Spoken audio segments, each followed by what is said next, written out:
Today, we're going to talk about placeholder actions. Let's take a look.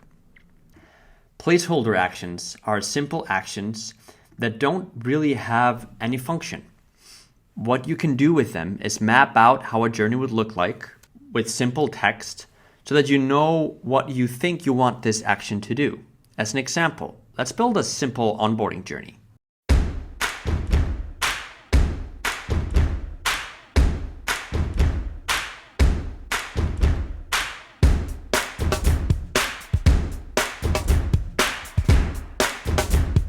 As you can see here, the only thing we've done is that we've added a few placeholder actions, and in each action, we've typed in text what we think should happen whenever this action occurs.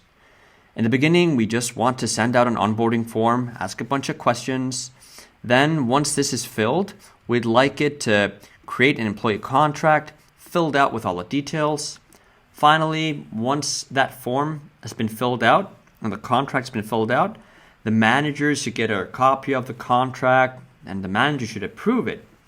Now, once approved, if it's approved, it should go forward into having the document sent via e-signing using the e-signing tool we're using, in this case, DocuSign.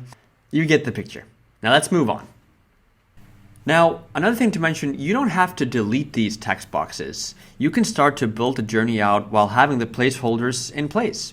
For example, if the first step here was to build out an onboarding form, you can just go right ahead. Pick the form you want to have, add it here, decide how it gets sent, call it the name that it should have, click save. And what will happen now is that once the journey starts, the traveler will go to the first action. Again, this is a placeholder, so it doesn't really do anything, so it just continues forward to the next one, in this case, sending out the onboarding form. So basically, by having the placeholders in place, you can map up the journey as you think you want it to be in text, and then you can start to add those actions in and really see it come to life. And if you're getting someone to help you out with the journey, maybe someone a bit more technical, then you can at least write in text what you think you want to make sure happens, and then that person can fill in the boxes. And if you get stuck, you can revert back to the text. Good luck. Give it a try.